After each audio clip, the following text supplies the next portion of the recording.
All right, good afternoon, ladies and gentlemen, and welcome to JBDC's Virtual Biz Zone. My name is Dania Bennett, your host for this session, and we have been embarking on numerous JBDC Virtual Biz Zone series since last year. And today we have a very interesting topic, as usual, that we will be exploring. And our aim has always been to assist our local Jamaican entrepreneurs. So today we will be looking at key selling strategies to drive revenue. And I found that very interesting because we all want to learn and understand how we can increase revenue potential in our respective businesses. And our presenter today is Miss Stacy Campbell, and she's a business development manager and entrepreneur. I'm just going to give you a little bit about her, and hopefully you will understand just how important it is to be a part of this webinar today, because you'll be getting a whole host of information. Okay, so Stacy Campbell has over 19 years experience as a sales, procurement, and business development expert who has designed, built, and grown successful sales and retail business arms at Unicomer Jamaica Limited, that's Quartz, and Appliance Traders Limited, and of course, Nation's Choice Limited. Her expertise revolves around redesigning sales systems, and to meet core objectives, redesigning and representing products and services, and business analysis and information sharing to equip and guide the organization and sales teams in growing and surpassing revenue and business goals. As the key words are there, revenue and of course business goals.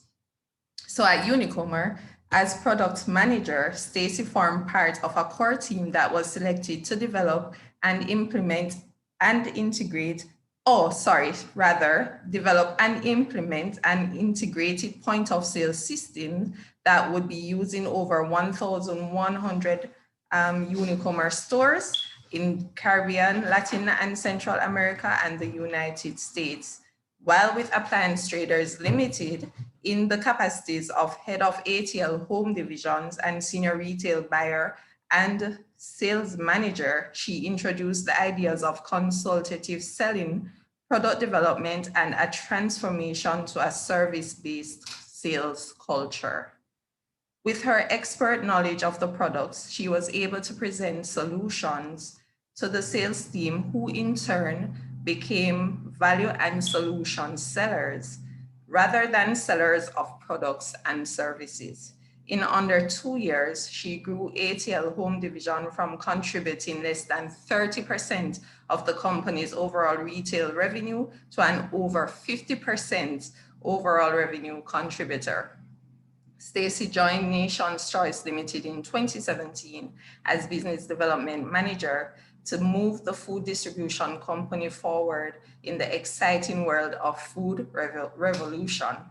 Nation's Choice has since tripled in revenue and brand recognition, rather.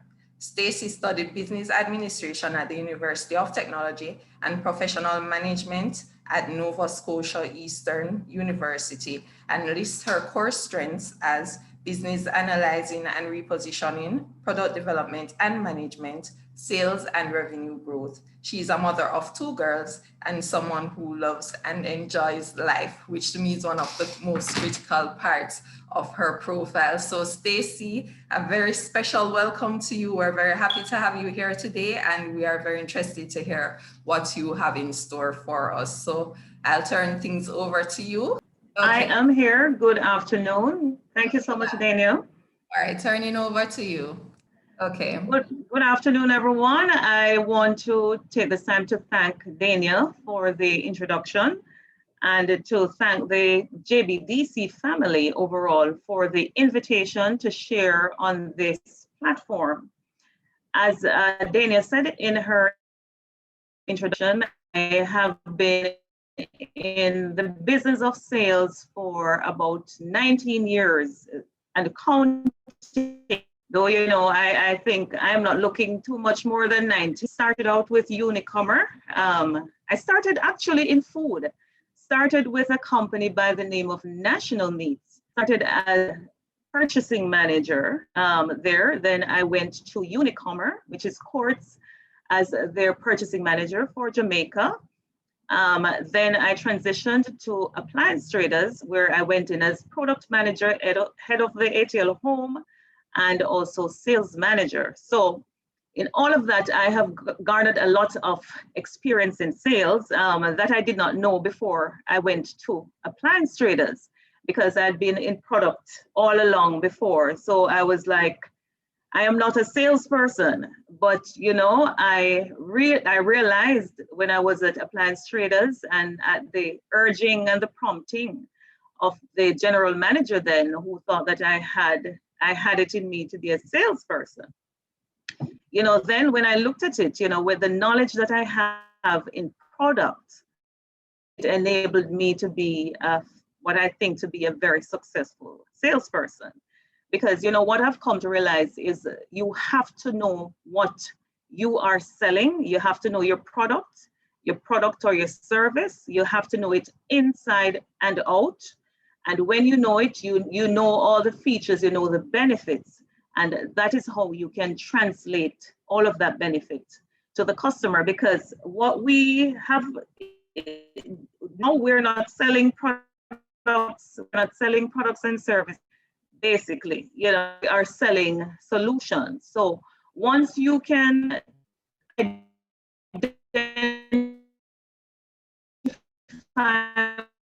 what the customer wants and provide that solution, then you have sales or revenue. Because, you know, you have to have the passion for what you're doing, but at the end of the day, we have to make money. We're in the business to make money, right? The business cannot survive on just the promise of what the product offer or the service. We have to, at the end of the day, earn some money. All right, so at this time, I am going to share my screen with you so we can go through the presentation that I have prepared for today.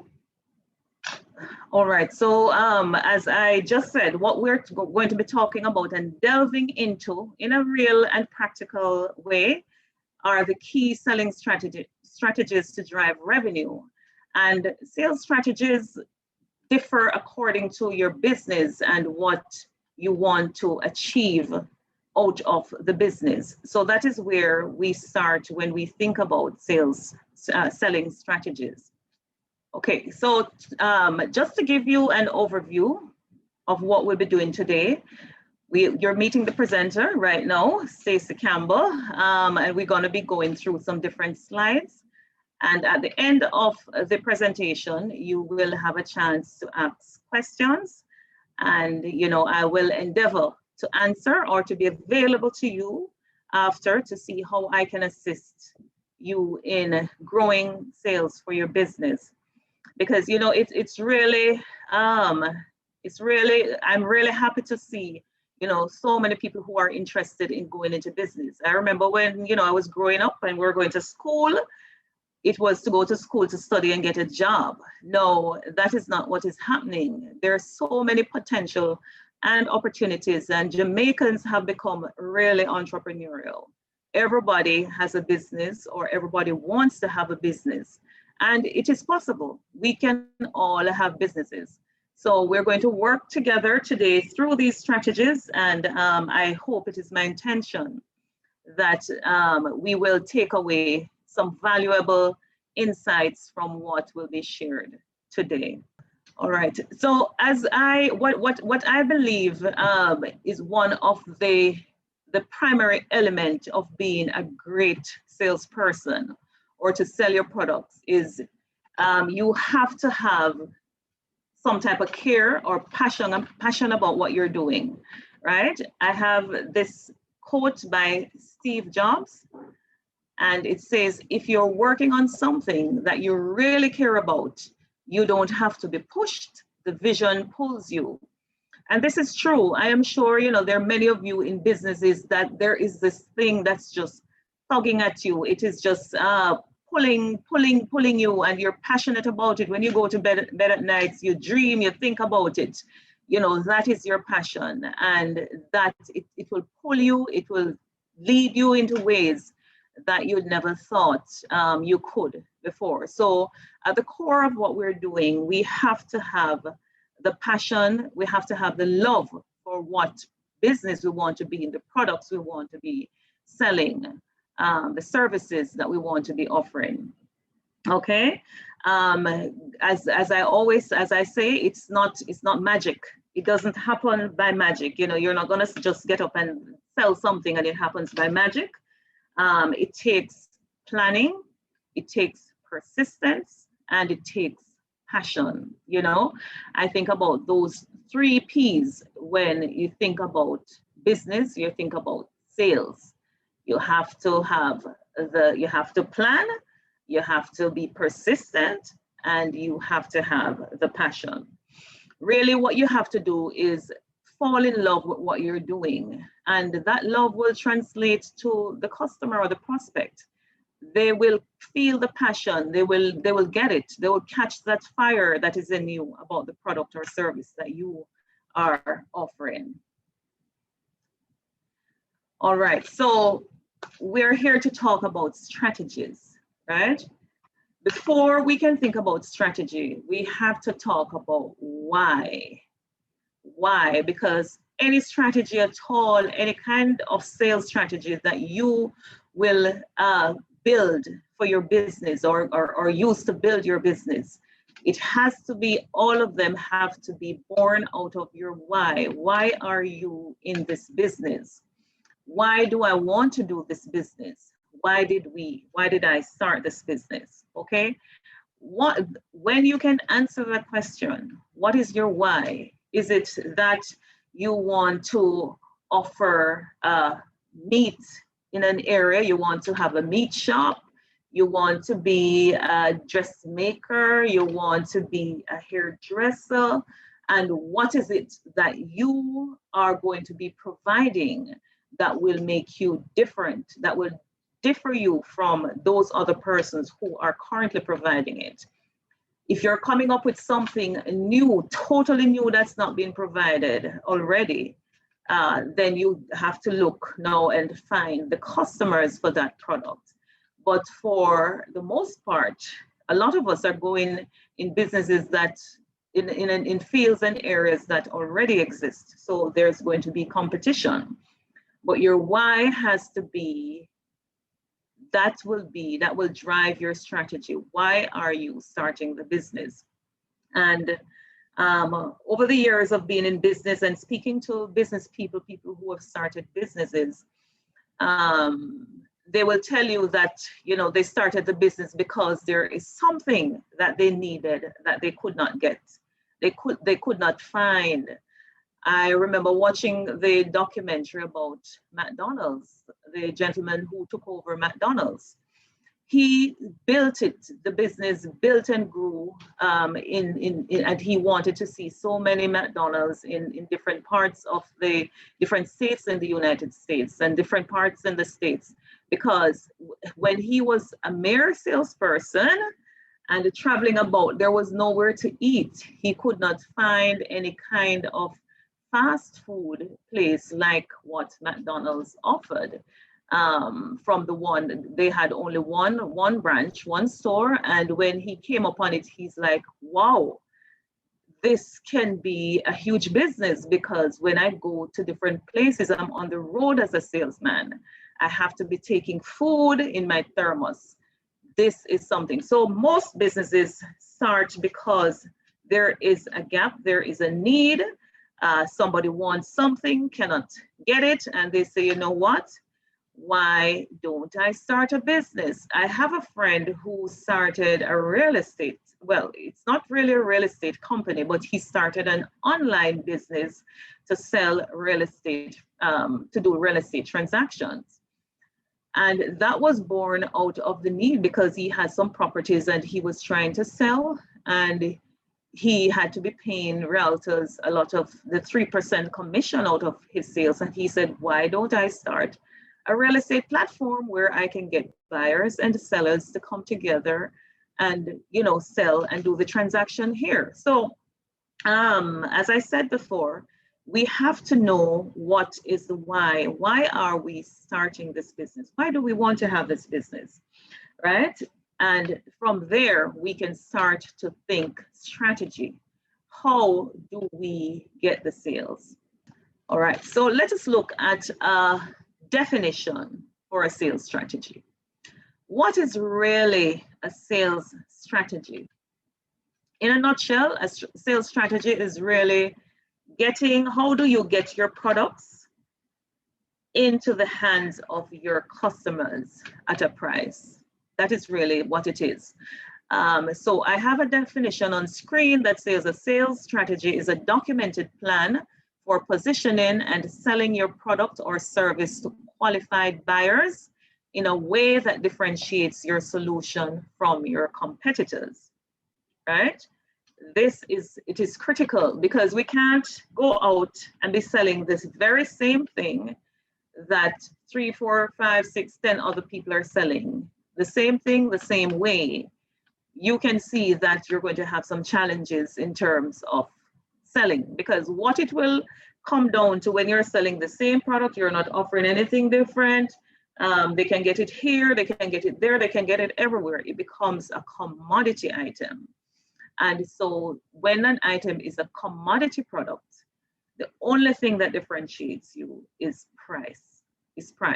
You have to cut your price and say, okay, well, I will go below Mr. X to try and sell. And so what happened? You will keep on reducing your price, because by the time the customer leaves and go to Mr. X will cut his price too, come back to you, and you keep on going down. And then at the end of the day, you're giving away your products, okay? So when we're going in a business and we're selling our products, we have to, do we know the why? We have to know, how do we sell something that is different? And selling something that is different doesn't mean a totally different product. You can differentiate your product by something, you add something, an added value. You can be selling, you can have a cook shop or a fast food, people come in and buy, you're going to open a fast food place beside it, you're offering something more than what is currently being offered by the competition. You know, maybe you offer, maybe at the competition's establishment, people have to wait in line to get their food. Maybe you can offer a service that betters what the competition is offering. So you see, no long waiting in lines, no long lines and all of that. So we have to find the differentiating factor in whatever we are offering, okay? All right, so let us look at, so we have defined what a sales strategy is. We have defined what the sales strategy is. We're going to look now at how sales strategies are broken down. So we've started the business and we know our why. We have a differentiator that we want to advance to the market. Now we have to look at our internal procedures. How do we build this internal procedure in order to support the sales of the products, all right? So we have our internal and we have our external strategies. So our internal strategy looks at growth goals. What do you want to achieve? What revenue do you want to achieve? How many of the products do you want to sell? You look at your key performance indicators. You know, how do you measure how well the business is doing? You look at the buyers. Who are the persons that you want to be selling this product to? Do those people have the need for the product? Is there a pain point for them? Is there something there that would make the customer, the buyers, want this product? So you have to know your buyers, right? You also have to develop your sales processes. How will you process a sale? When the sale comes in, how will you get the product out in the hands of the customer? You have to look at your team structure. How are your internal processes passed from one to the next section. So for example, if you have if you have salesperson on the road, is there a structure internally that they can call in the sales and give to the team who will process the orders and have the products delivered? You have to look at competitive analysis. Competitive analysis, what is your competition doing? What is your competitor doing? What market are they servicing? How many products are they selling?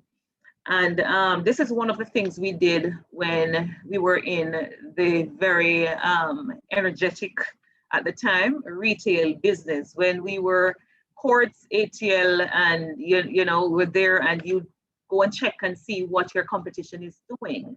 You go there when they're having big sales, you look at what they're selling, you look at their messaging, you look at their messages. And so you can learn from that, and you can better what they're doing so that you can translate that to sale, okay? You have to look at your product positioning. Where in the market do you want your product? Is this a high-end product? Is it gonna be a commodity item product? Where do you want your product in the market? What kind of product are you offering? And where is it going to be in the market? And then you're going to look at your specific selling methodologies. How will I sell the product? Am I going to go to trade shows and sell the product? Am I going to sell, do I need a storefront to sell the product? Am I going to have salesmen walking door to door doing door-to-door sales? Am I going to be utilizing the internet, online platforms to sell the products? So those are pretty much your internal strategies that you will come up with, you will design and have to lead the sales team on how to, of course, to achieve the goals that the company has set out to do. All right. Now, the challenge comes when you have to now translate the internal strategy to the external, right? Because it's all good and well and good. You can have all of these strategies internally, but if you're unable to translate this and to let the customer know about what you have, then you will not achieve the sales that you intend to. So it says to be truly effective, your organization's internal sales strategy needs to be translated into skillfully delivered messaging and conversations that offer a distinctive purchase experience, demonstrates value for your buyers, and separates your company from the competition. So here, when you go externally now, you have to look at your communication, your advertisement, your messaging. And once you have these aligned, your internal with your external and all the support that come with it, then guess what? You will drive your revenue, and you will continue to drive your revenue up and up and up. Okay, we'll move on to the next slide. All right. So in my preamble, I spoke a bit about my experience in products. That's where I started. And this kind of experience, when you know the product inside and out, you become a salesperson, really, because you know what the products can do. You know the benefits of the products.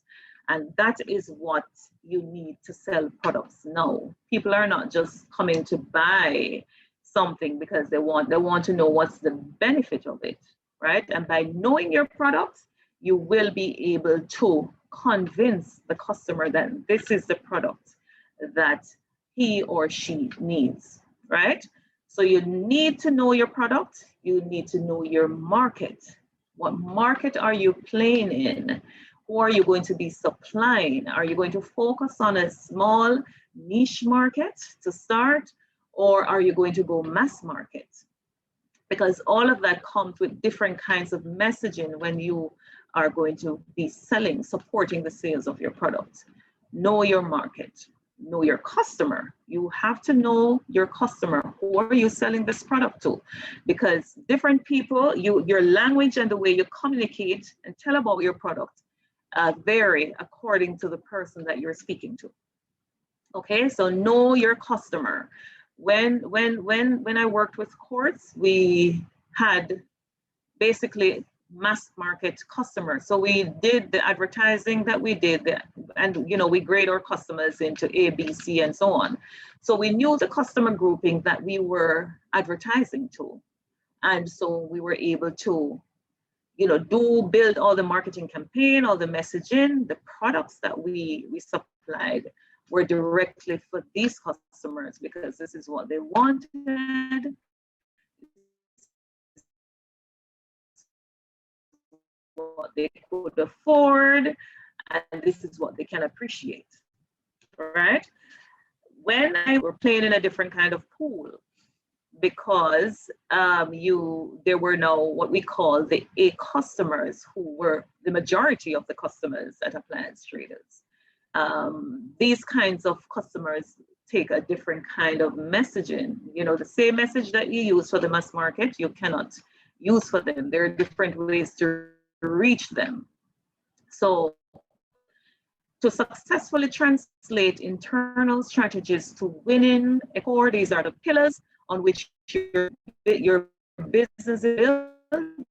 These are the pillars on which your sales strategies are built. You have to know the product.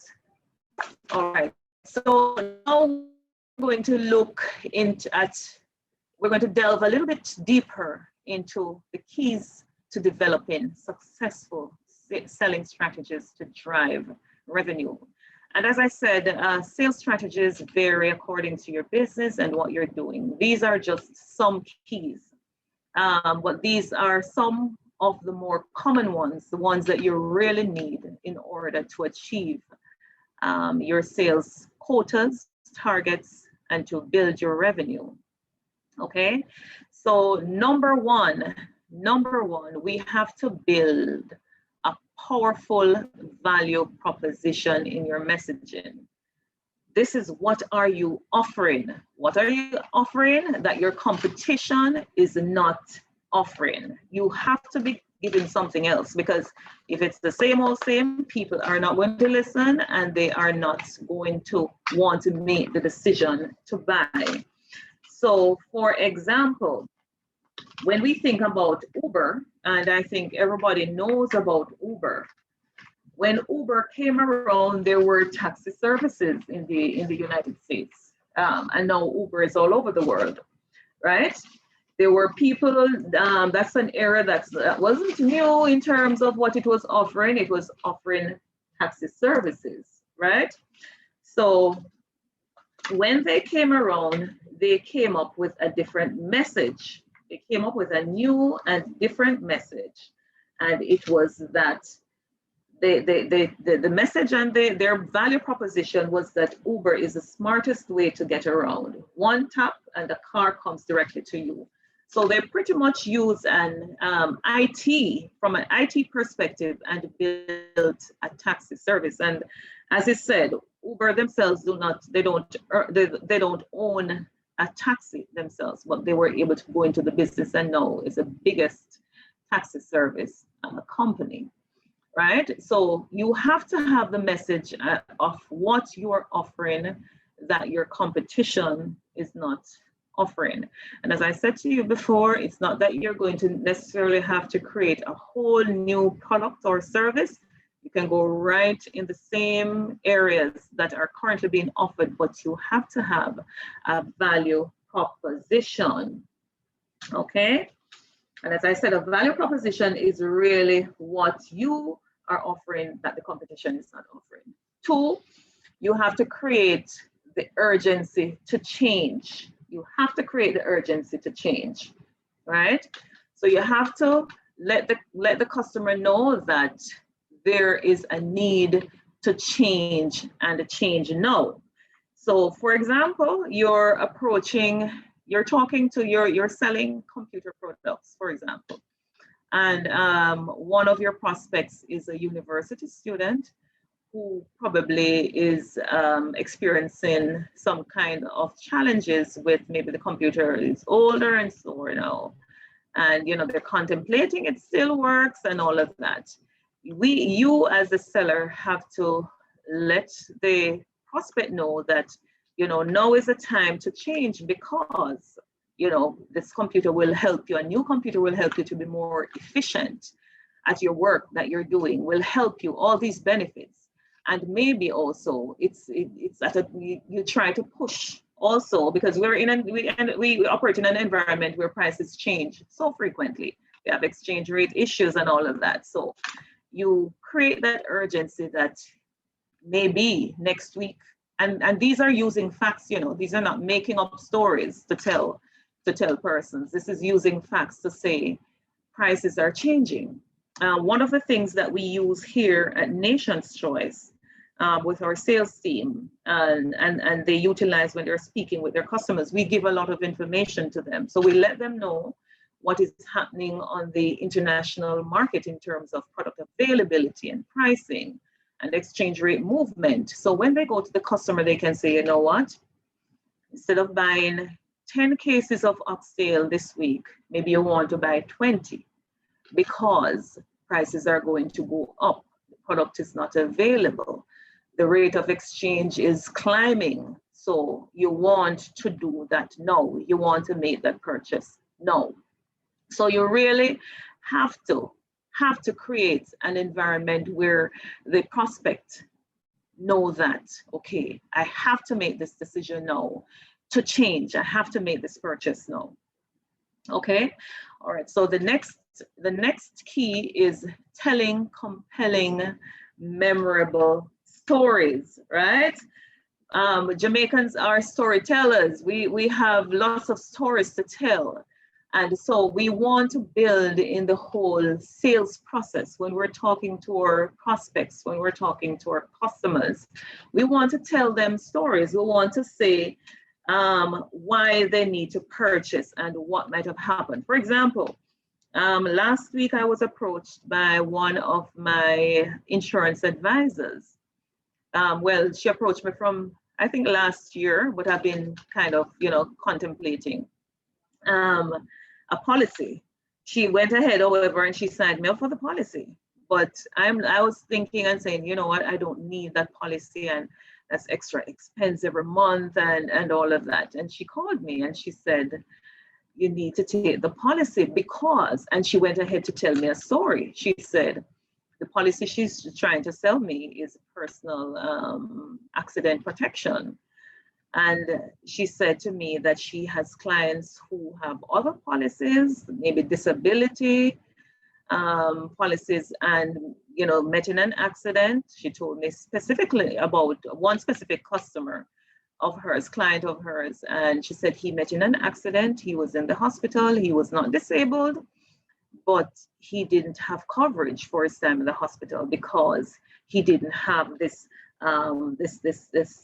accident protection, personal accident protection plan.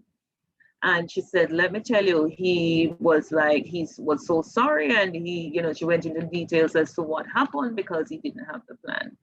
So she convinced me then after, I was there contemplating from last year about whether or not I want the policy.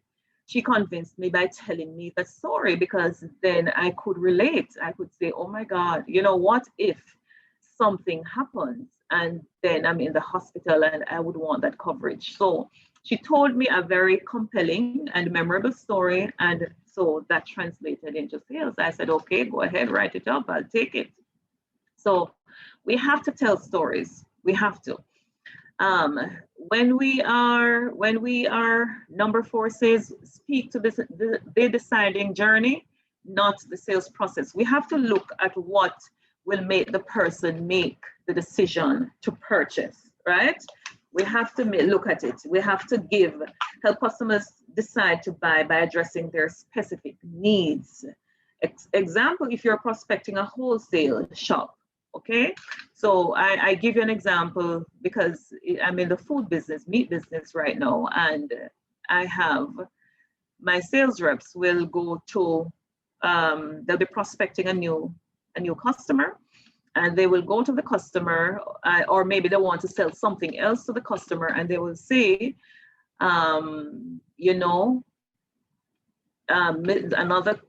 wholesale up the road or they're buying this product and they're selling a lot of it. Like, how is it that you're not selling it because Mr. Kung Fu or Mr. Hong whatever is selling it, and the product is selling very, very, very well. So you have to take take the prospect or the customer through the journey and help them to decide to make the purchase. Tell them what is happening that they're losing out on, right? Tell them what is happening that they're losing out on. And we come to the next point that says introduce unconsidered needs. Okay, so we have looked at, we're selling solutions to our customers. And that is really now the jargon in sales, where we're selling solutions, we're not selling products, we're not selling services, we're selling solutions. So pretty much that's the language, and that's what you'll find your competition using also. But what will give you and make you the differentiator is unconsidered needs, what the customer did not consider that they would need, this what this item can fulfill. Okay, so if you're selling hair care products, you can give and say, okay, all right, so this does not only shampoo, does not only wash and clean, but did you know that it also enable growth, or it protects your scalp, or something that would add some value that the customer would not have thought of, and say, okay, all right, so because when prospects come and customers, they come and they know, sometimes they know what they want and what they need, but when you can show them something that they didn't think of, that makes a big difference, and that will be your differentiator. I am going to share a video that will speak to the unconsidered needs and how much of a big differentiator that is in the selling process.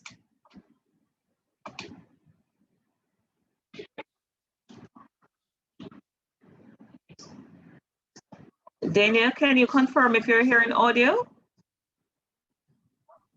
Hi, Stacy. Not yet. You're not hearing. Okay. I'm seeing something happening, as in, well, it has paused a little bit right now, but I'm not hearing audio as yet. Okay. I am getting there. If you base your messaging on what customers are telling you their needs are, whether it's through voice of the customer research or salespeople doing discovery questions, you are then inclined to connect those identified needs to the specific capabilities that respond to those needs, right? Here's the problem with creating your so-called value messaging and value propositions in this red box area here. You're going to be delivering commodity messages in the market that won't differentiate you. Why? Because all of your competitors are relying on and responding to the exact same inputs from prospects and customers. And more or less, you'll respond with similar capabilities to meet those needs. The result is a commoditized conversation. But how can that be? You did everything the way you've been told and trained all these years.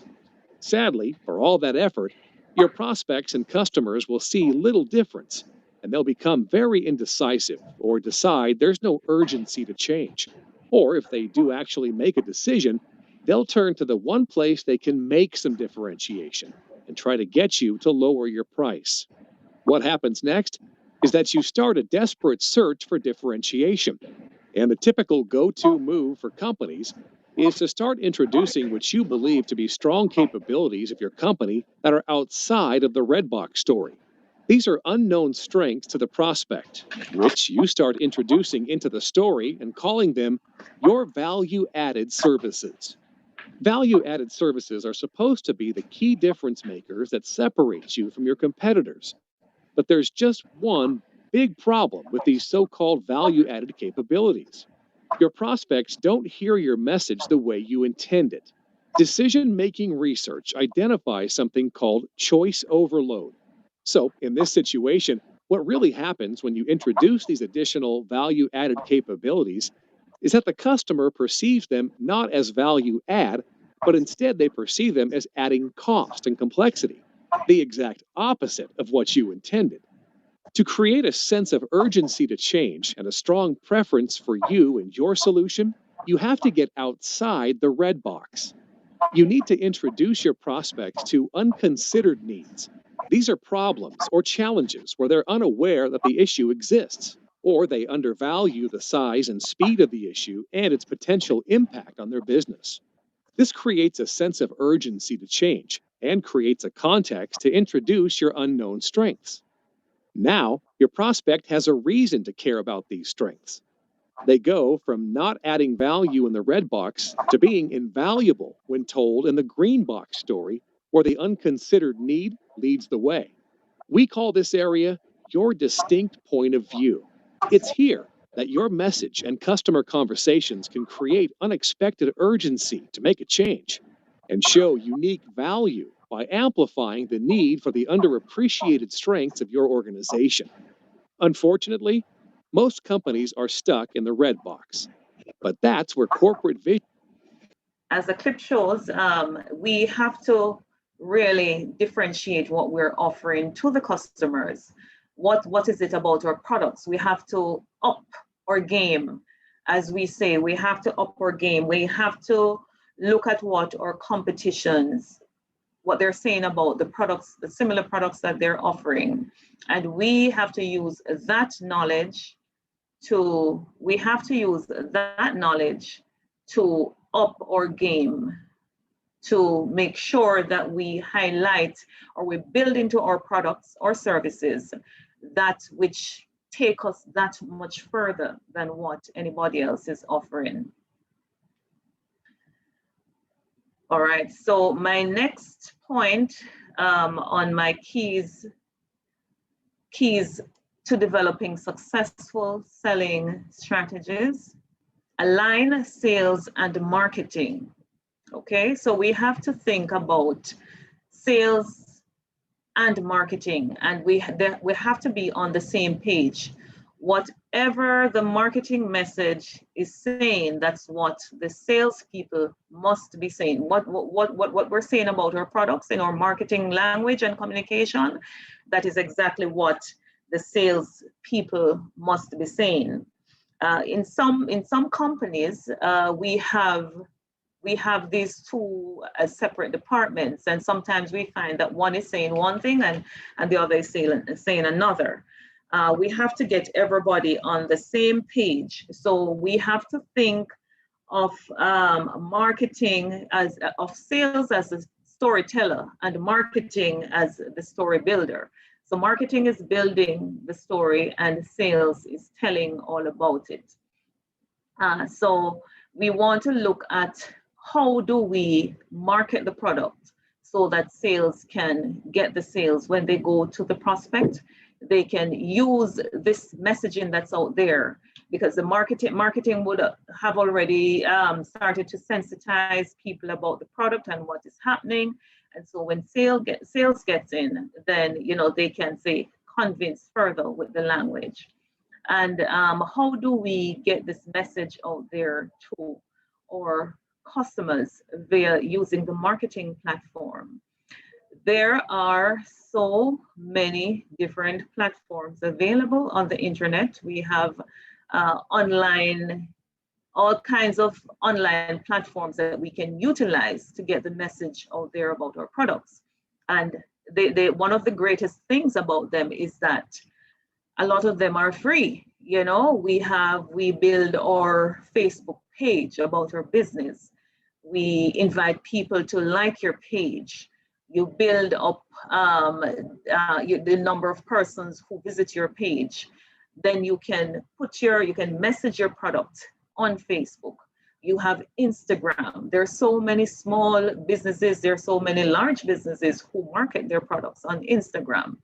There are so many ways of putting the message out there that we really have no excuses now why persons do not know about us or do not know about our products.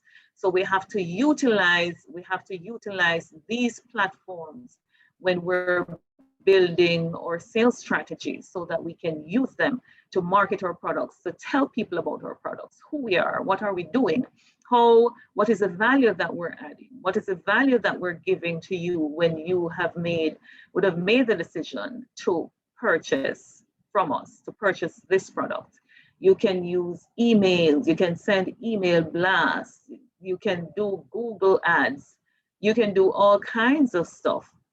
And as I said, most of it, you have YouTube. So many people are on YouTube advertising what they're doing. They're on TikTok, and these are free. Most of these are free. And for Google ads, you have to pay for that. But for most of the others, they are free. All right, so we want to align sales and marketing, and we want to get the messaging out there so that sales can translate that into actual revenue. Okay, the other point, strategy that I want to look at is do not forget your current customers. Do not forget, because sometimes we look at, and for businesses to survive and to continue, to be viable, to be successful, we have to always be adding new customers. That's how businesses survive.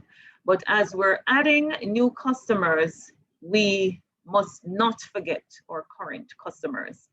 There are some companies who they lose sight of that. They lose sight of the customers who were there last week, the week before, last year, and all of that, who have helped to reach here. And so we're always pushing and going for and doing things to attract new customers while forgetting the customers who are here, because your current customers that you have, there are ways to grow their business. There are ways to grow the revenue that you earn from them.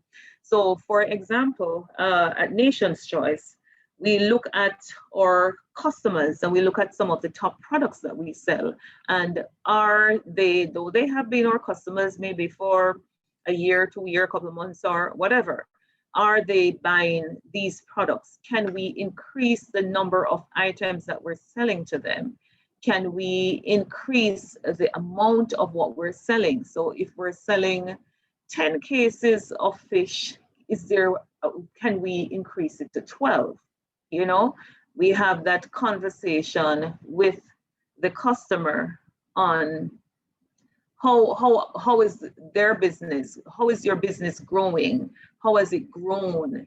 Is there anything else that we can do, we can supply you with that will enable you to grow even more?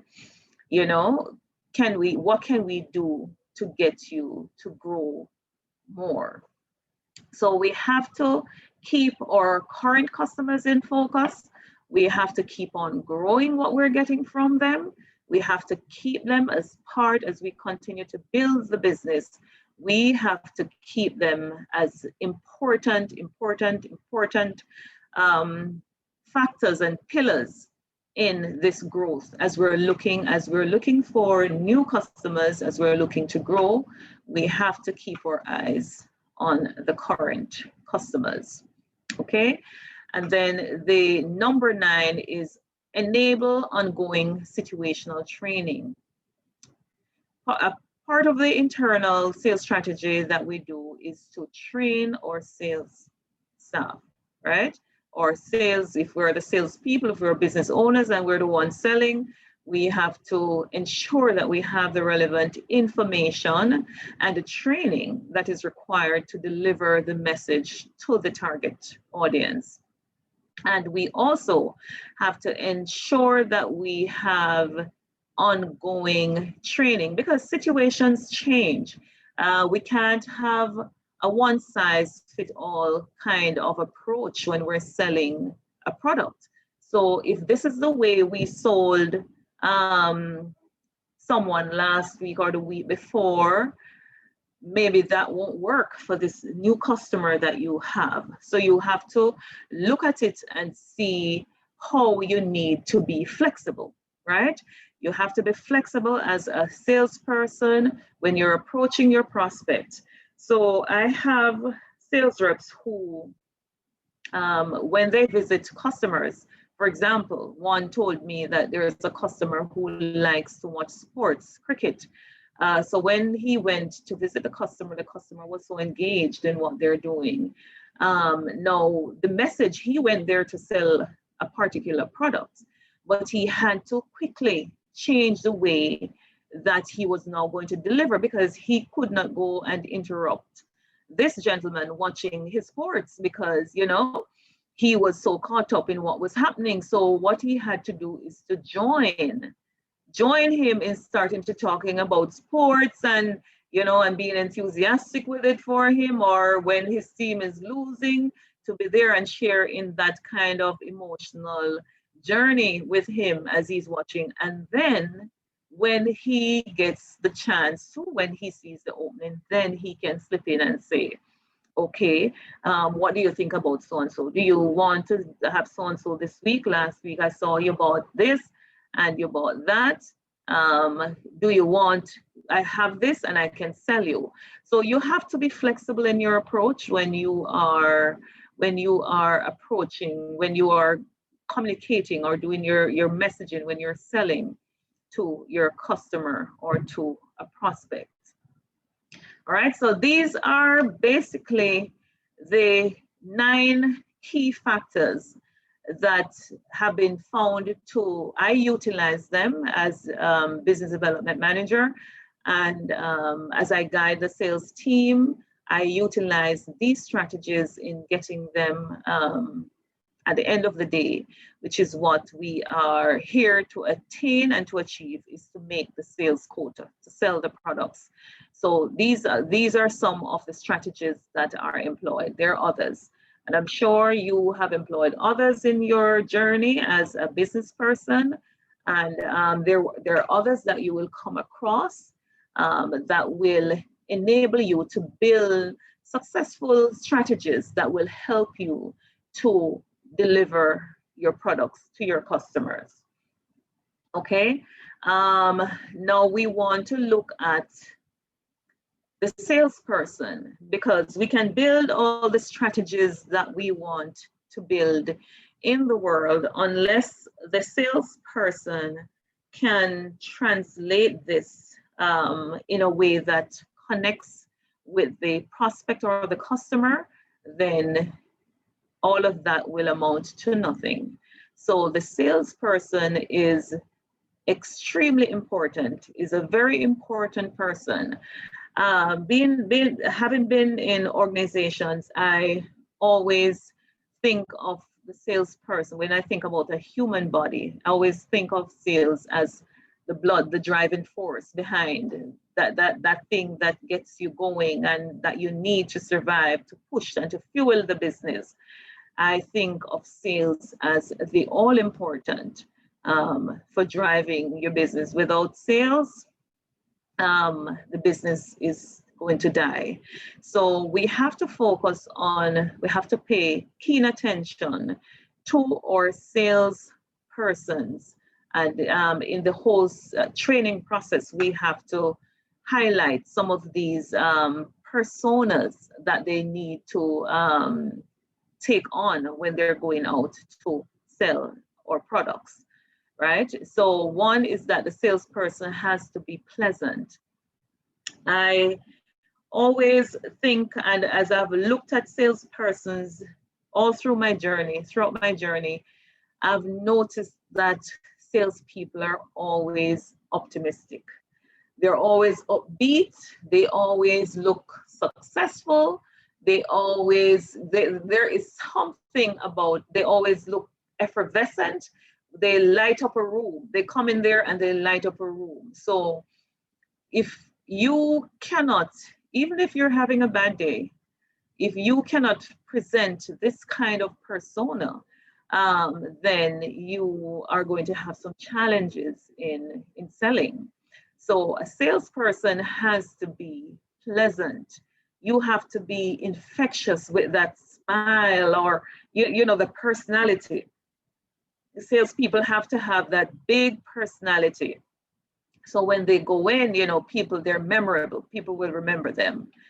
A salesperson has to stay focused. You have to know what the price is, what is your intention. You have to keep that top of mind all the time. What is it that I'm here to achieve? Because there are many, you can hear, and I'm going to call them noise, around that you can get caught up in. And that can take you off the path to making your sales quotas. But you have to stay focused. Know what you're about. What is it that you're offering? You have to keep on it. You have to keep on it. Have to keep focused. Salespeople, we have to, either if we're the salespeople or we're working with salespeople, we have to teach them to set high bars. Salespeople have to set high bars to achieving their target. So part of what we do as what we do as a company, and your business owners, you're going to have your overall goals that you want to achieve in terms of revenue. And then this will be broken down and it will go down to your salespeople. So if you have 2 salespeople, then you know how are these 2 salespeople going to achieve this quota, this target. So you have to help them. And one of what talking with salespeople and all of that, you have some of them, if their quota for the month is 10 million, they may set a target of 12 million and try to achieve the 12 million, the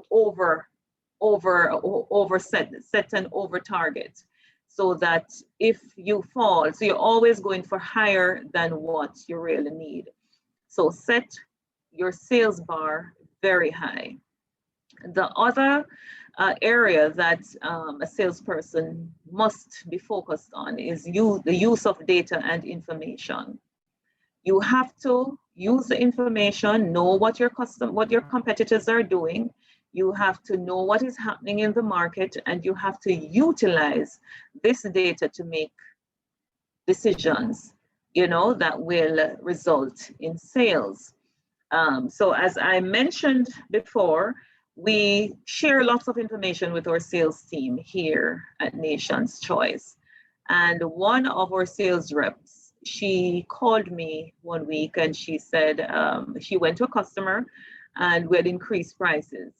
And she was saying, oh, I'm going to lose sales because this is what is happening and the competition is offering this price and offering that. But because of what information we shared with her in terms of the prices are going to go up next week, the competition does not have that many products available. This is what is happening in the market internationally. And so we equipped her with the information to have the conversation with the customer. She called back and she said, oh my God, the customer was so impressed when you gave so much information and data. The customer was not even concerned with price anymore. And she did not lose a sale because she was able to give the customer information that the customer did not have. Okay, so we have to, as salespeople, we have to use data. We have to know what we're doing. We have to know the field we're playing in. We have to know what the competition is doing. So we have to be able to use information to analyze what is happening. Okay, so this customer, they have 10 customers buying this. They have 5 customers buying that. How can I translate and get more out of this information?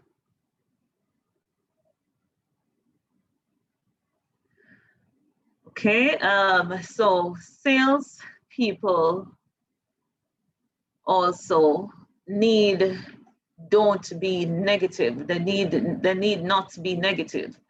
Okay, there are some ways, and we've seen it in the industry sometimes, where your competition will bad talk you. They will say, okay, but so-and-so happened to their product. We don't want to be that way. We don't want to be that way because customers will look at you in that kind of light if you take negativity to them. So instead of being negative or talking ill of the competition's products or service, what we want to do is to be pushing the positives of our products or service that will counter what the competition, where their weaknesses are, what they're doing negatively. So without highlighting what the competition is doing negatively, you are pushing the positives of what you're doing. Because, you know, at all times we have to keep focus and keep this image in mind to our customers. So they see you as being above, you know, what is happening, what may be happening in terms of, you know, what would be a turn off for them. We don't want our customers to look at us that way. So we want to highlight the positives of what we are doing. All right, the next point says, find the pain points. Find the pain points. And I have noted some of what, you know, how this may come about. Because all of that we're doing in terms of sales is we are fulfilling the needs of our customers. We have to find out what is it that they are uncomfortable about now. Okay, they're uncomfortable about something and we have to find that out and we have to fulfill it. So find the pain points. Next thing, we're going to build value. So we're going to tell our customers what are the values that we are proposing.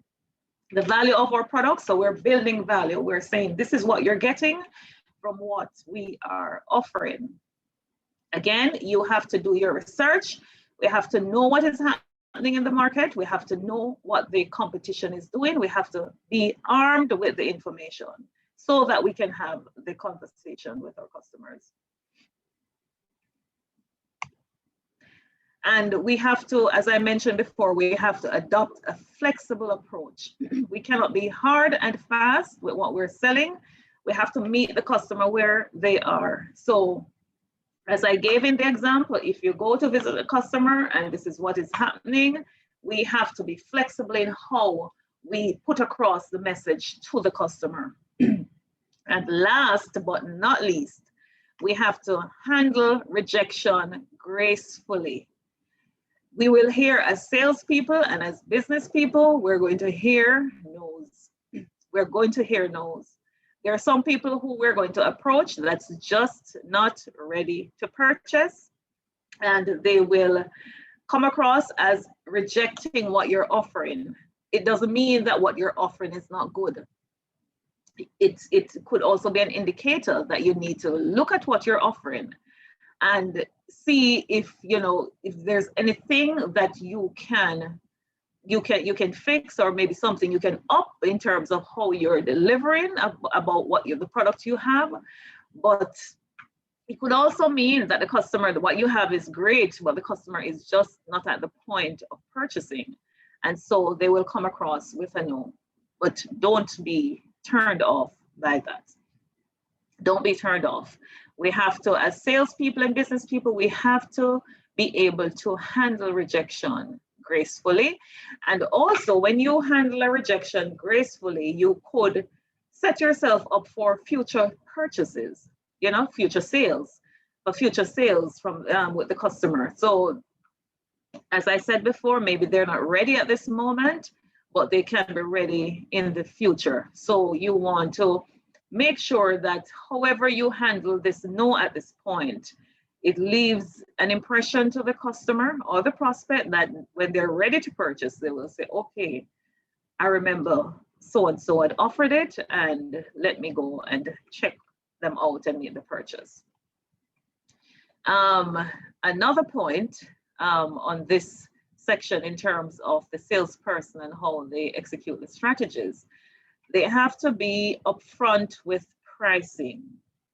So you have some persons who will hide the price and say, and leave the price for last, maybe because they think that their price is high. But wherever your price for your product is, in comparison to your competitor, you now have to deliver what is it that the customer is getting or the prospect will be getting by paying this price. So there are some products that price is not a factor because people know what they're getting. So a lot of us know, for example, with Apple, the Apple products, they will not discount their products because what they're proposing, their value proposition, what you're getting from it, they believe it's worth it. And so price discounts is not something that they do with their products, you know. So this is what the price is. And you know, when they launch a new products, we see the lines, we see people are there for how long waiting to get the product, because they have built this value proposition in the minds of prospects and customers. So people are not concerned with price. As long as you can justify your price, there are some products that really pricing is a factor, right? The people are not going to buy it unless price is at a certain point. And we have to know the kinds of products that we're selling and whether or not we have to be at a certain price point. But as long as, what I've found is that as long as you're able to tell the customers the benefits that they're getting from using your products, that you will, in most cases than not, you will get the sale. You will convince the customer to purchase. All right, so I am now going to share a sales strategy template that I think will give just a practical walkthrough on how we develop a strategy for our business. I gave the information on some of the types of strategies. How do we go about doing it? The salespeople, how the salespeople need to deliver the strategies of the company. And now I will share a template that we'll just look through and see how do we go about building sales strategies. Okay. So I hope everyone is seeing the screen. I have a template up.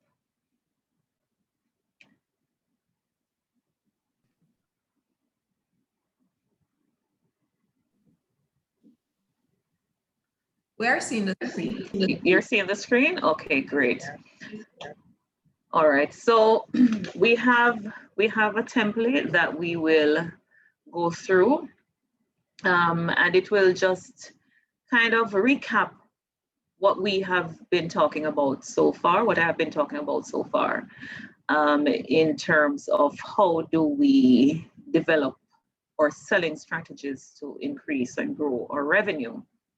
Okay, so it says sales strategy empowers you to accomplish two important objectives: translate company goals into sales and align your sales team's day-to-day action with the company priorities. However, developing a sales strategy can be confusing and frustrating, especially since there are no one-size-fits-all solution. So as I said to you, I mentioned before that sales strategies are very buoyant and different for different kinds of companies and different kinds of scenario.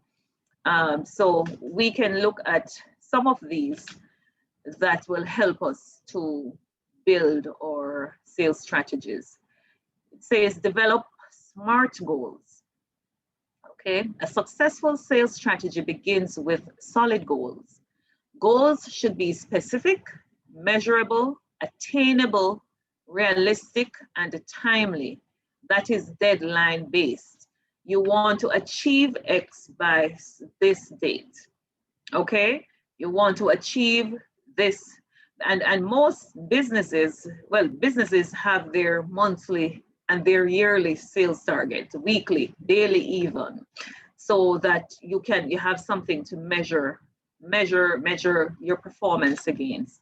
Okay, you can't just have as one of your goals to say to grow sales. You have to be specific and measured. You have to say you want to hit this amount in revenue by the end of this period, whether by the end of the first quarter, by the end of the first year, the end of the first month, whatever period you want to use to measure, depending again on the type of business that you're in, then you can set your goals accordingly. So you're going to write your organization's or team's goal down. So you're going to write the overall organization, and then each goal is specific, measurable, attainable, realistic, and timely, as was said before. You want to create an ideal customer profile. An ideal customer profile describes an organization which receives value from your solution, or a person that have been. It doesn't have to be an organization. It can be just a customer or your customers who have received value from what you're doing. This is the kind of a customer that my product appeals to. So you want to know who your customer is. You want to know, is the customer, am I catering this product? Does it cater to people who live in Kingston alone, or in Kingston, Portmore, St. Catherine? People, because if your business is in this area, then maybe this is the area you're focused on. Am I targeting persons between the ages of 20 to 50, depending on your product? Is it male? Am I targeting male? If you have a male grooming spa or something like that, is it males or is it females? So you want to create an ideal customer profile. You want to look at their location, who they are, their pain points. Why would they want to buy the products, their buying process, etc. You want to also study the competition and create a value proposition. How does your product create value for your customers, especially compared to your competitors' products? You want, when we spoke about a value proposition and how that is the core of your sales pitch. It's the core of what you're offering. What is the value that I am giving that the customer can get from nowhere else, right? And it says you go about it identifying your top competitors. For each competitor, compare your product and their product features, prices, and ability to solve customers' pain points. Those are the areas that the customer need resolution. They need a problem resolved. They're having an issue here. They need it to be resolved. Identify how your product uniquely solves customers' pain points or provides value. You also want to create your minimum viable sales documentation. Establishing and improving upon a sales strategy means documenting your process. These documents aren't meant to be perfect. They're meant to get your team selling ASAP. Okay, so you want to document your processes as you are going along. I need to get some water. I'm going to take a second to just get some water.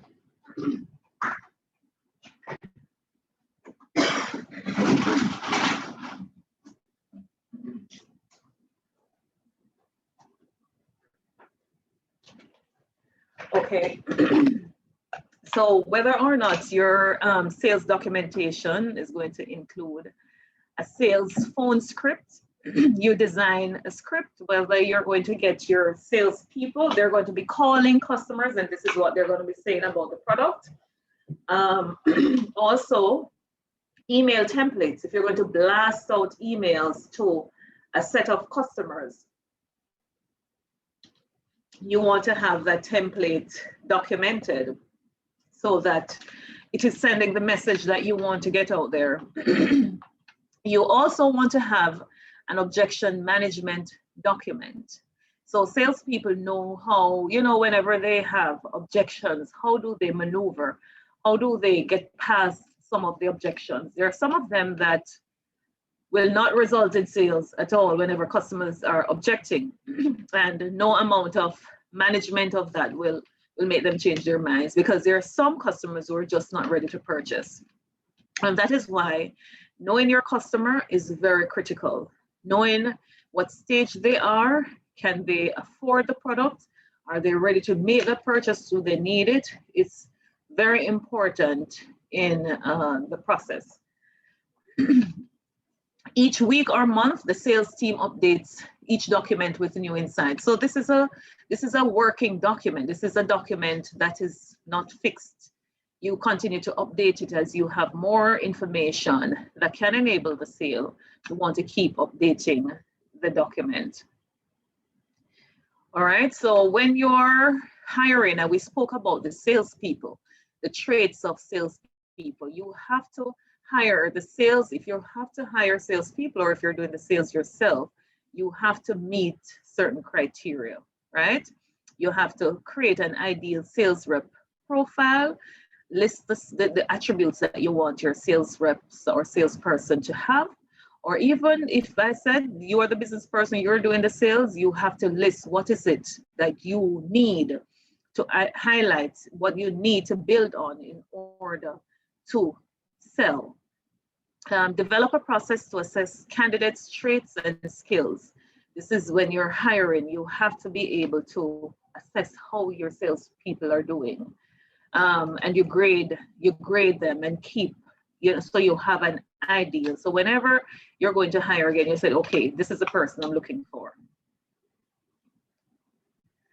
All right, the other point is under the sales rep section is you want to onboard sales reps. A structured onboarding process is the difference between a successful and unsuccessful team, right? So when you have a salesperson, the whole onboarding is you have to put in place the proper training, product training. They have to know the culture. They have to know what is the message, what is it that you're offering. How do you want to go about selling? So we have to equip, because we can't just say, okay, we're going to hire somebody and they're going to come and sell. We have to give them the tools and we have to equip them to be very successful, because if they don't know what it is that you want to sell to the customer in terms of the value of your product, if they don't know that, then they won't be able to communicate that to the prospect or to the customer. So proper training and onboarding of the salesperson is important. If you're doing the sales yourself, you have to also highlight and know these things about the products. All right, organize your sales team, your sales reps. And it says there is no right or wrong way to organize team. You have to look at what works for what your product and your process. Okay, look at how do you want this to work? How can it work for you? How is it that you're going to have somebody that, who does the call the customer? Then you will have the person who goes out, build a relationship, who will take it over. Then you have a closer, somebody who goes in and close it and convince the customer or the prospect to make the purchase. Because in some organization you have not everybody can close a sale. You have some people who they have as closers. So when they go and talk to the customer, it's to wrap up that sale. All right, so you will organize yourself and your sales process according to your needs in your organization or in your business. Okay, establish benchmarks. Ensure the company, sales team, and individual sales reps are aligned. At the company level, determine how much revenue the company needs in the form of new business, upselling, as I spoke about, to your existing customer, or cross-selling to either the new business and your existing customer. And at every level, you have to determine how is this going to happen? Right down to the individual sales rep, where you look and say, how each rep must bring in, How much do you need to bring in for each?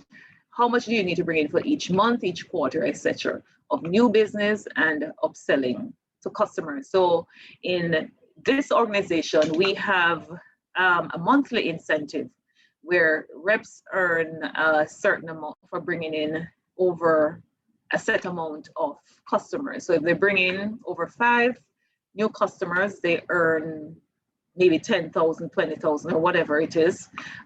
If they increase their sales in terms of the number of different products or the volume to existing customers, then they also are incentivized for that. You want to create a compensation structure for sales reps. Okay, so a good compensation structure aligns sales reps' interests and activities with the company's goals. Of course, as I mentioned before, the sales reps, they're the heartbeat of the company, and everything that they do must be in tandem with what the company's goals are. Okay, and you want to ensure that your salespeople, if you are hiring, if you're at the point of hiring salespeople, that they feel that they're being compensated in alignment with what is happening in the industry, because you don't want to demotivate a salesperson. And even if you're not, their salary is not on par, because of the relationship you have and what you can promise in terms of future growth, the company, that can get a salesperson to buy into wanting to work with you and sell the products. Okay. There are some other pointers that is on here. Some may apply to your business and some may not. You want to track your sales data. As I mentioned before, you want to know what you're selling. You want to know where you're losing out. You want to measure your sales against your benchmarks, your forecast, your pipeline. You want to know what is happening. You want to track your emails, your calls, how many customers or prospects that you visit. You also want to track that. The conversations, you want to make sure that we're having the conversations with the prospects. You want to be collect leads and sales activity data. You want to know who next can I go? Where are the customers? Where can I go and give this message to the customer, right? And you want to make sure that whenever you get any leads or any prospects, customer, you want to make sure that you contact them. You follow through and you contact and you get them on board to becoming not just prospects, but customers. Okay, so the whole objective of all of this is to close the sales, to make sure that you translate all of the information and all the messaging and all the strategies must at the end of the day finalize the deal and translate into sales. You have to set customers up for a long-term success while managing their expectations. Okay, so at the end of the day, any strategy that we employ must translate into sales, into the revenue for the company, for the business at the end of the day. Okay, so we want to look at the key takeaways from this session. At the end of the day, in order to sell and achieve your desired revenue, you must believe in your product. As I spoke at the opening, you must believe and have a passion about what you're doing. I remember my time in sales and product. I used to sleep with, many nights I slept with my computer close to my bed or a notepad on my night table, because in the middle of the night I'm waking up and I'm writing down ideas because of the passion that I had, or I have, still do, have for what I'm doing. You know, there are many nights I'm up and I'm in the middle of my sleep and I'm writing down so that the next day I have something to pursue, to push, you know. So this is a kind of a drive and passion that we have to have about what we're doing. First and foremost, we have to have that in order to translate to our customers, right? So at the end of the day, in order to sell and achieve your desired revenue, you must believe in your product and translate this to your customers through your messaging, that is your value proposition. What is it you're offering? And your advertising platform that you use, the communication. You have to email your leads. You have to contact them, whether email, you call them, you somehow get to meet with your prospect in order to sell your products. Tell them about what you have. You have to make phone calls. You have to have conversations. You have to go and sit with them. I know in this time of COVID that we all hope will pass very, very soon. We're using a lot of other means of communication rather than in person. But there is a richness to meeting with prospects and sitting down with a customer or would-be customer that really far surpass any other method that you can use to communicate with the customer.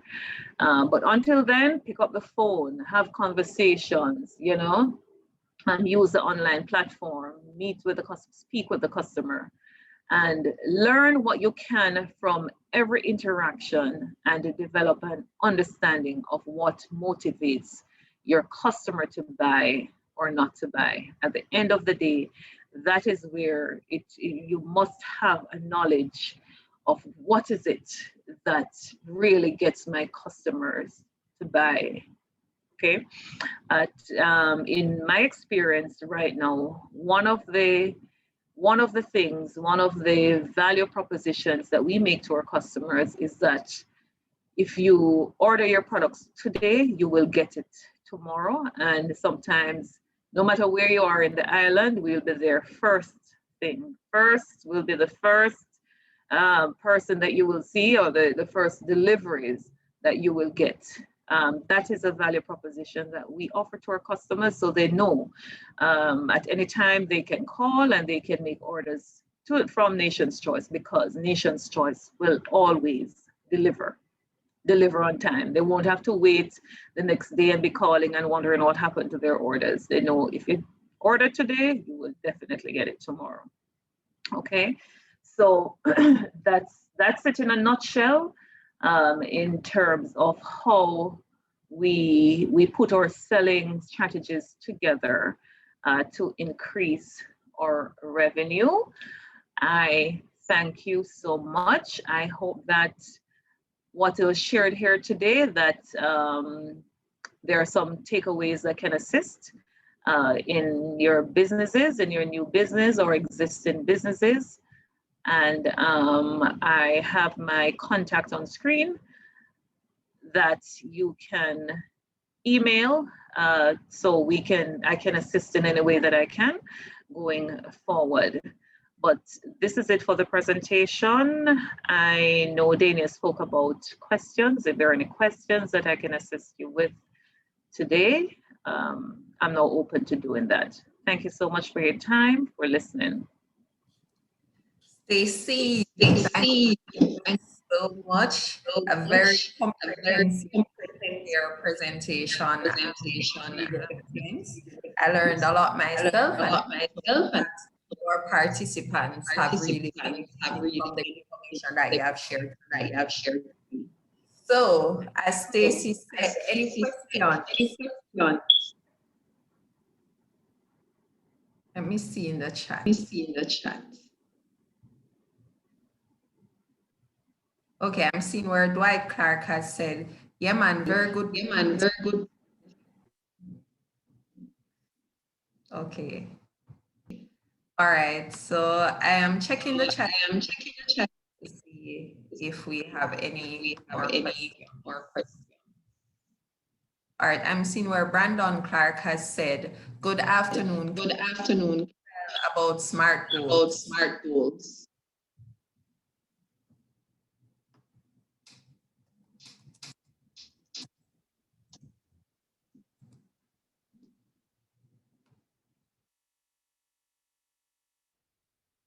Are you hearing me, Stacy? You're muted.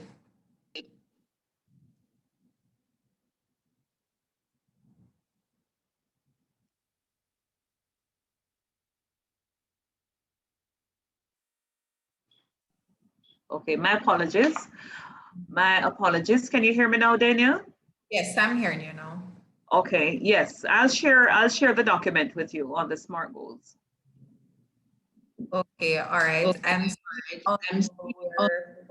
Raquel Clark has said excellent, as well as Carrie. All right, Beverly Smith has Beverly also Smith has also said I am Thank not you, Beverly. Right, I'm not seeing a lot of but I'm definitely seeing what her your presentation today. Okay. Thank you very much. I do appreciate it. And as I said before, we're all entrepreneurs on this journey of learning and discovering, ways that we can optimize our business and what we can do to increase our revenues. So we're working together, and any way that I can be of help and assistance going forward, then I remain open to that. All right, Stacy. I am Raquel Clark has I don't know, I seem to be having audio issues. Trying to sort that out. All right. I'm seeing where Raquel Clark has said in the time. I am from an accounting firm in Kingston. We are developing units. Any tips on how the closing? I find myself spending on one prospect. Okay, as I mentioned in the presentation before, we have to understand the needs of our customers. What are some of the ways that she's getting this kind of being put on hold or pause, or I would not even want to say it's not really rejection, but where there is not the urgency to make the change now. Is it how do you, who are these customers? What are they doing? At what point are they in the need that you're trying to fulfill?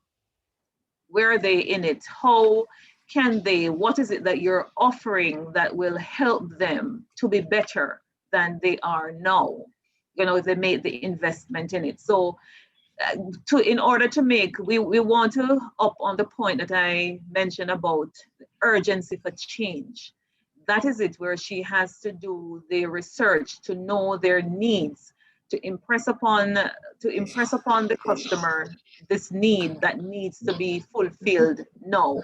So I would encourage Raquel, and it's a very good question, Raquel.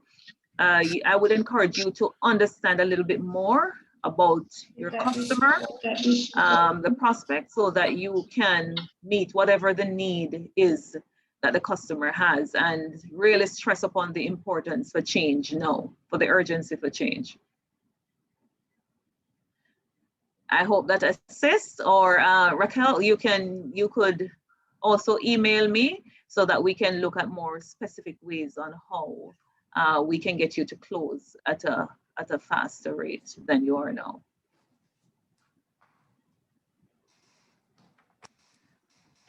Stacy, are you hearing me? I'm hearing you, Daniel. Yes. Okay. All right. Thank you so much for sir. You're more than welcome. Thank you so much. Okay. Thorough presentation. I've had experience when I do due diligence and buy into a service or product. I later find out other obligations is required that limits my ability to use. All right. Brown has also said on point, great delivery. What do I do with this? Thank you. I appreciate it. I do appreciate all of the nice things that you have said. Hi, Daniel. Yes, I am here, Stacy. Okay. Trying to sort out some of the other issues that I'm having. However, it is persistent. To import products from overseas, I'd like to enter the market offering lower prices and my competitors with import. Are you hearing me now? Yes, I'm hearing you. Okay, all right. It's good. And I'm hoping you're not hearing any feedback. No feedback. Okay, great. All right. So I'm seeing where Brandon Clark has said, my business is fairly new and I have to import products from overseas. I would like to enter the market offering lower prices than my competitors. But import fees are extremely high on those products. Any pointers on how to find a workaround? Okay, hi Brandon. Okay, thank you for the question. All right, let me go back. Let me go scroll up and look at what Brandon is saying. His business is fairly new and he's importing products from overseas. Okay, so one of the ways that a business may make a decision is to enter a market on price by undercutting your competition and entering so that, you know, persons, because there are some products, as I mentioned, that are really price centric. People will make the decision to purchase based on price. But no matter how low you want to go to cut the product, at the end of the day, it cannot be at a cost to you. So you have to, when you're thinking about the strategy, you have to look at your cost, what it requires to import this product, all the associated importation costs, the duty and all of what is the shipment cost, all of what is that is required to get the product here. All of those have to be factored. And then you can say, okay, well, maybe I can make X% this time, because sometimes you just need to get into the customer and then you can gently or in stages starting to up your price. But I would not encourage you, Brandon, at all to start your new business and to go in and sell products below cost. No, that is not a wise decision at all. If price is a factor, what we need to do, because there are some products that you can get similar products from different suppliers or different parts of the world. For example, China, you can get some products from China that's so many times lower than you can get it from other countries. And I tell you, we do some amount of manufacturing here, and there is a particular ingredient that we need in the processing of pigtails. We do pigtails and mackerel. And we were buying it from the US at about 10 times or more the cost that we researched and found out that we can get it from China at so much more lower cost. It's the same product does the same thing, but coming from that market, it's a lot less than the market that we were buying from. So that's one of the things that you want to look at, Brandon. Where are you getting the product from? Are there, and I don't want to use cheaper because that's not a word I associate to any product at all. It's less expensive, more economical. Are there more economical products that you can buy, that you can sell, that will deliver the same values to your customer that the higher priced product would? And you can start there. Okay, I hope that answers your question. That helps. All right. Because yes, import fees are really high, and with exchange rate movement, if it changes like that. But if you can focus on the products and get products that cost you less, if you can cut the cost there, then you can, that will put you in a position to offer your customers a better price. All right, Stacy. Are you hearing me? Are you hearing me? I'm hearing you, Daniel. I'm hearing you. I'm still having the issue. So I'm just going to do two questions. To do a follow-up of what Gail actually asked. She had typed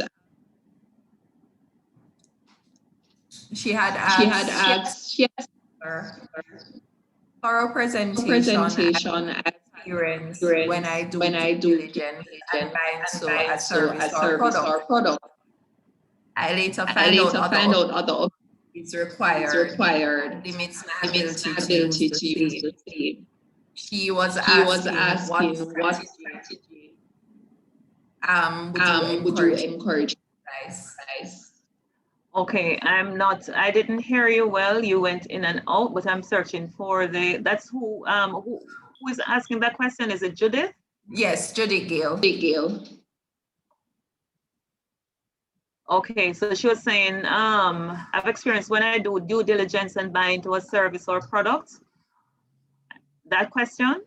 Yes, that question. I later find out other obligations is required that limits my ability to use same. Okay.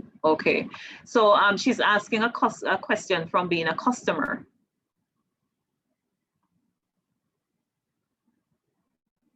She further said strategy. She had typed a little bit further down. What strategy can she utilize? This is when she's buying a product or service? Yes. When she's buying, right? Right. I later find out other obligations is required that limit my ability. Okay. So what you want to do again, Judith, and thank you so much for the question and the clarity and giving the clarification. When we're buying a product or a service, we have to know what we want out of the product or service first and foremost.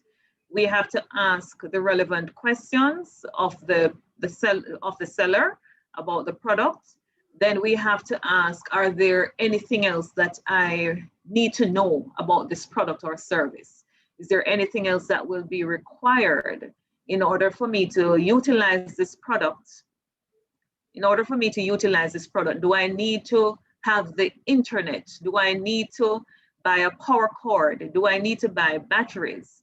What do I need additionally to get these benefits that I have articulated that I need out of the product?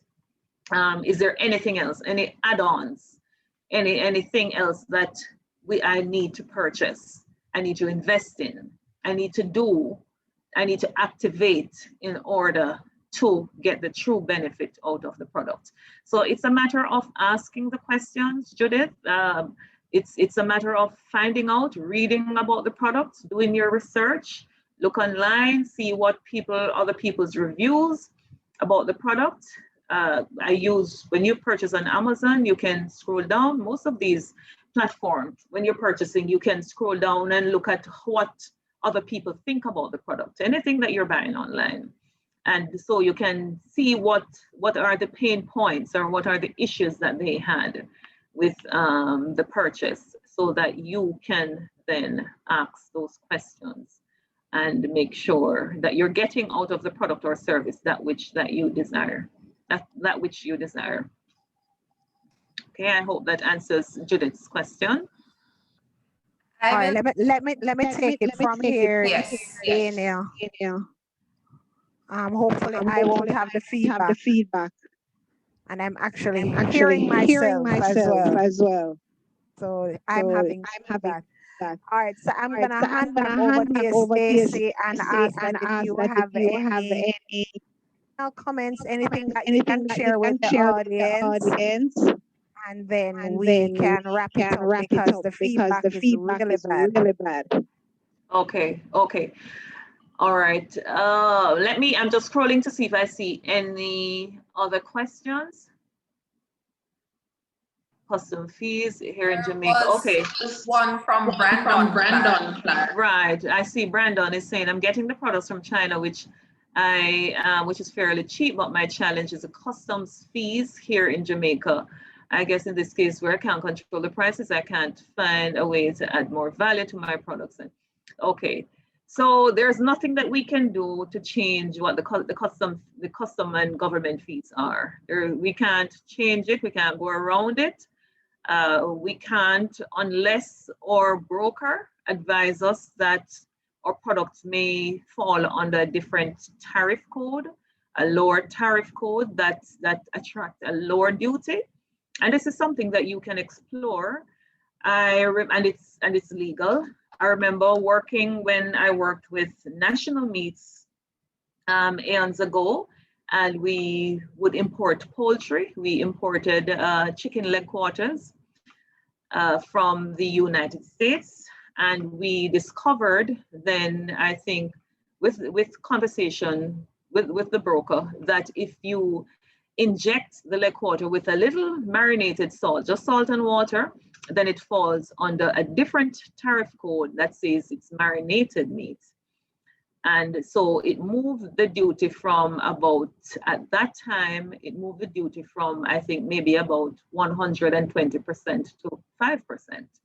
So unless you can find broker who can say, okay, this product can be reclassified as something else that attracts a lower duty. There's no way that we can go around the government's duties and fees that are associated with importing a product. So I would say, Brandon, if the product you're getting from China, and even getting out of China, even getting a product from China, you can get different prices. You whatever you want. Okay. So when I worked with appliance traders as product manager and I imported air conditioners from China, you pay for what you get. So we can order from a factory and we can say, okay, we do not want this feature. You can take out this feature and that's a different price. So you kind of, what it does buying from China, some products, I'm not sure the product that you're buying, if it allows you this, you have that flexibility of modifying the product to adjust your price. Okay, so we found that you can take this feature, you can add this feature, you can reduce this feature, you can tailor the cost of the product. So that is maybe one of the areas that you can look at, Brandon, to see if you do any kind of modification, still while not compromising your value proposition that you're offering to your customer. Or maybe if you can also, even from China, you can get something added to your product that now offers your customers more benefit than what the competition is doing. And it's not necessarily at so much of a higher price. You can do that. One of the things we did when we were at Appliance Traders with the Prism air conditioners is we had a strong competition from Windy, but we started marketing the Prism air conditioners as Wi-Fi capable. We got that added. We were the first ones to start to market air conditioners as Wi-Fi capable in Jamaica. We added that feature, and all of a sudden it differentiates your product from what the competition has. So now you say, you're leaving for the airport and you forgot to turn off your air conditioner. You live alone.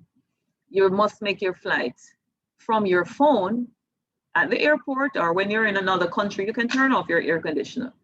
If you leave a housekeeper at home who keeps on in the day running the air conditioner and all of that, you can stay at wherever you are at work, you can turn off the air conditioner. While you're going home in the hot, and we know it gets very hot in Jamaica, you're on your way home and you're in 30 minutes from your house bedroom, and you want, when you go home, your bedroom to be cool and fancy and nice, you can turn on your air conditioner from your phone. So You can utilize those kinds of strategies, Brandon, in differentiating your product. It doesn't have to be, I know you want to, because you're new, you want to go in at a lower price, but you can also look at it as a product offering, a product differentiator. What more can you offer these customers that they're not currently getting, but they would like, and it would make them want to buy your product?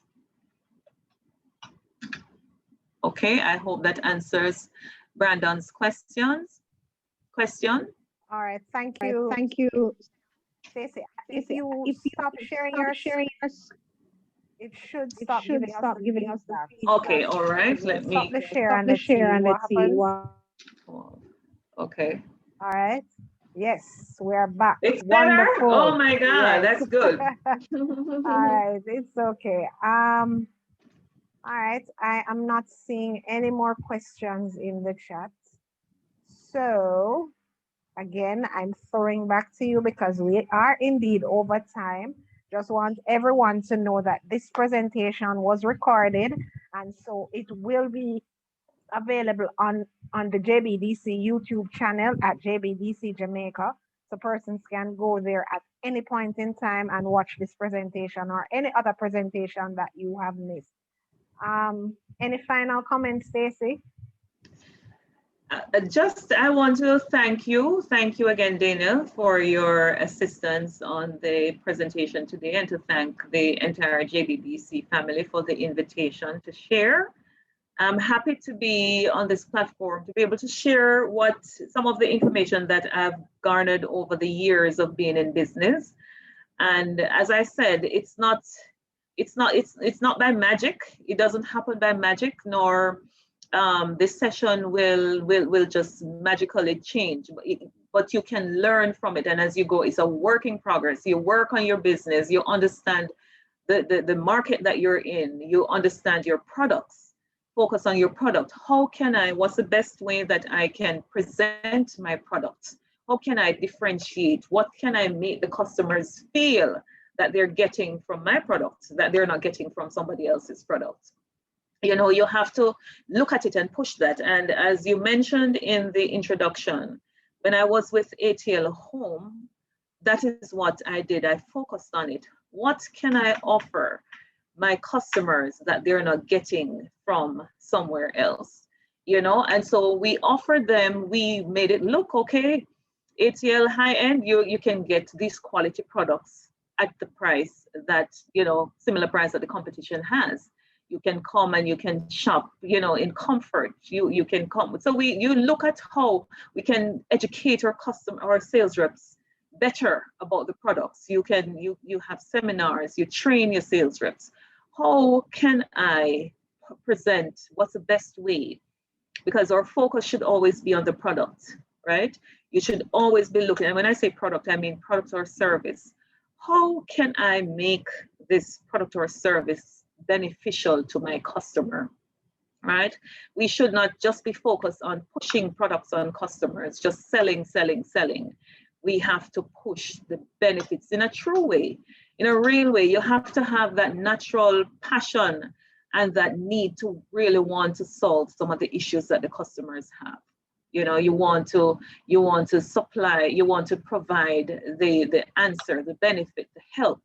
You want to help your customers or your prospects to be better than they are today, you know, when you think about them utilizing your product. So, you know, it's something that you have to have at the core of your heart. You have to genuinely care about it. And once you have that genuine care for the customer, for your products, it will really, you know, it will really be your customers, it will be so infectious that your customers will buy into what you're saying. You know, be genuinely create relationship, build relationship with your customers, care about Absolutely. Them. If somebody, they have to be like an extended family. You know, if they have people who die in their family, have birthdays, you have to be there and you have to remember. You go to funerals with them, even show up there, you know, be there. Let them know that this is more than me wanting to buy or sell you something. This is me this is a relationship that we're building. You know, we're partners. in this thing together. And if you have any issues at all with whatever you are purchasing from me, I am here to stand and to support you. You have to help customers to build that trust in you, to know that, boy, even if something goes wrong, I know I can call her. She will be there. She will be there to resolve it. So, you know, it's really to build a partnership with you and your customers. Let them know that you are as happy for them, you know, purchasing the products that will help them so much as they're happy to purchase it. And I think with that, if we get this message and this passion across, we'll be successful. It won't be that hard. It won't be like hard work. It will become something that you enjoy, and you will reach your goals. Great. Thank you so much, Stacey, for taking time out of your busy schedule to share with us today.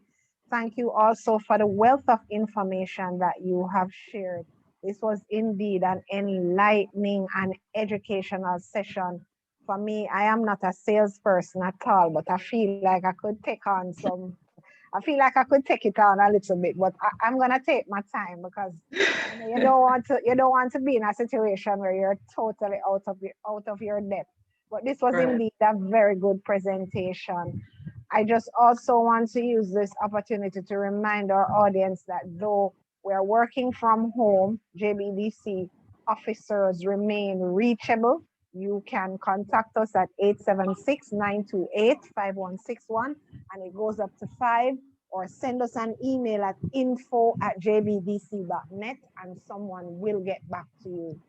Thanks again, Stacey, for sharing with us, and we'll talk to you another time. Thank you. Thank you so very much. I do appreciate, you know, the honor of being here. Yes. All right. Thank you. Thank you. And thank you, everybody. Have a good rest of the day. Yes. Okay. Bye-bye, Daniel. Bye.